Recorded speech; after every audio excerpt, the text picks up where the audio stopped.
Well, good morning. Guess who is in Moscow? From West Hollywood all the way to Moscow. And I'm here sitting in front of the National Hotel. And I'm right across the street from, I believe it is the Kremlin. I'm as good as being in front of the White House, I guess I'll put it that way. So I picked a really good location. A lot of royalty has stayed here. I have a very nice guest with me. This is Tatiana the Great. She's my tour guide for the day, so she'll be popping up on occasion. Anyways, yes, I'm staying at a very famous hotel. Apparently Lenin had stayed here himself, used to have it as an apartment for him and his family. This is a very major road here called, what's it called? Tverskaya. My Russian's getting pretty good, actually. I'm increasing my vocabulary. Dobre utro. That's good morning in Russian. Exciting day. We got to pick up a spectator pass. I'm going to find out where I can buy caviar and learn this city through the metro and some other means. Anyways, I'll talk to you later. Well, hey everyone. I am standing on the corner of who knows what and who knows what. Can't read any of the signs yet, but I've learned a couple things today. Unfortunately, I had to let go of the lovely Tatiana. I didn't want to inundate her with all this blogging. She gave me a great tour of the city and told me how to get around, and now I'm going to try to teach you everything that I learned from her. So we'll go on a little tour. It's almost nighttime here. It's about 6 in the evening. It's going to get dark around 7 o'clock. To start off, I'm going to show you that we have a busy street right here. This is right off my hotel. My hotel is down there on the corner. Down in the distance, you can see the Kremlin. If you can see, there are no crosswalks here. So how is it that we're supposed to get to the other side? What they have are these underground passageways right here, and this gets us to the other side over there, and that's how you cross these big city streets. All the streets here center into this location here being the Kremlin. The way the city was built was the Kremlin was the central location and everything was built around it. So all roads pretty much lead to the center of town. London has the same type of landscape along with so many other European countries. Nonetheless, we're going to take you on the tour. We're going to take a little trip under the underground here. I'll show you some of the metros, some of the hot spots that I learned about, and hopefully you'll get a little taste of Moscow.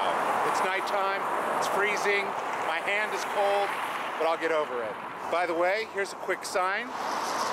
This sign right here does not necessarily mean crosswalk, and that is not necessarily a man walking, it's basically running. The theory here behind pedestrians and automobiles is if you establish eye contact with the driver, you're pretty much letting the driver know that he gets to go through, not you get to walk. So you have to be very careful about this. As you can see, people are certainly not getting the right of way here. Cars certainly do. There really is no speed limit nor any traffic violations regarding speeding in the center of town. It basically goes fast as the traffic does. From what I understand, during rush hour, there's hardly any movement going on. So that's the theory behind walking the streets. Let's go check out the underground. This ideally is for baby carriages or carriages. I initially thought it was for the handicapped, but I thought that was a pretty steep hill for a handicapped guy to roll his wheelchair down the slide there. Plus, if it was wet and slick, I don't know what happened from there. Here's the underground. This is a passageway to get to the other side. We have a little kiosk here where it looks like a little florist. You can get lottery tickets, stuff. All right, getting to the other side. Again, this is not a guy walking, he's actually running. So basically saying run, get across the street as fast as you can. How's that for a little taste of home, huh? The Beverly Hills Diner. Unfortunately, I think they got it all wrong because they're not aware that Beverly Hills is all about shoes, jewelry, and dresses. They do have the Beverly Hills sign there.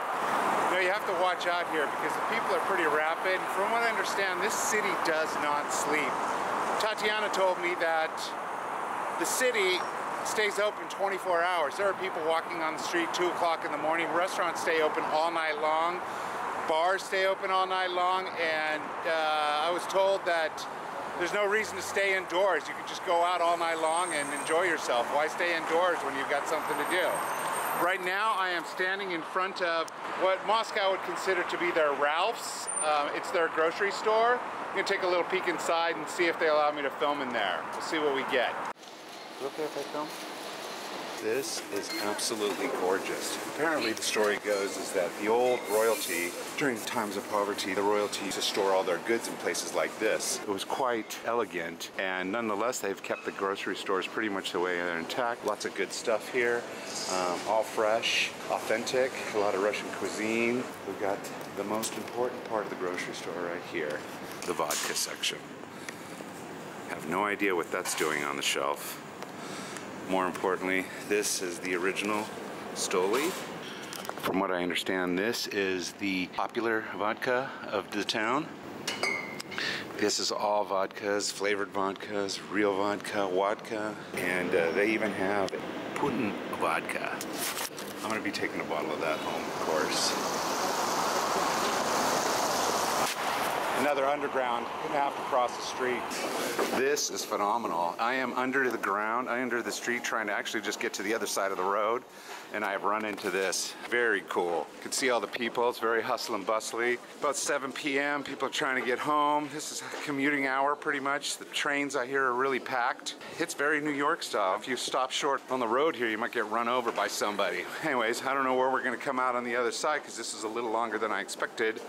But nonetheless, this is pretty exciting. We're talking about those kiosks, they call them, and this place is loaded with them. I guess you can get some discount shopping in here.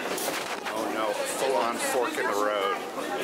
Look at this, this is going this way. This is amazing, isn't it? This is under the city, just on some street corner. Oh, dodging people, and we're out. There are many of these parks here. I'd say it's beautiful. This is going to be my experience for tomorrow night. I'm going to get a private tour of a couple of these walkways, I guess. This is where people come to congregate. There's usually surrounded by stores and restaurants, but this is too good to pass up. I mean, how beautiful is this? Absolutely gorgeous. Well, the reason why I brought you here is I needed to take you to this beautiful landmark here. Right in front of me is one of the very first, yes, I don't know the pronunciation there, but it looks like a McDonald's to me. There's your golden arches. This is the very first McDonald's that existed here in Moscow. Don't know what year that was, but when that first opened, apparently the lines went around the block a couple of times. I think it was a 2.5 hour or something like that wait in order to get a French fry. And what I told the people that were telling me, I go, that 2.5 hours is worth every minute of the wait. Those French fries are the best.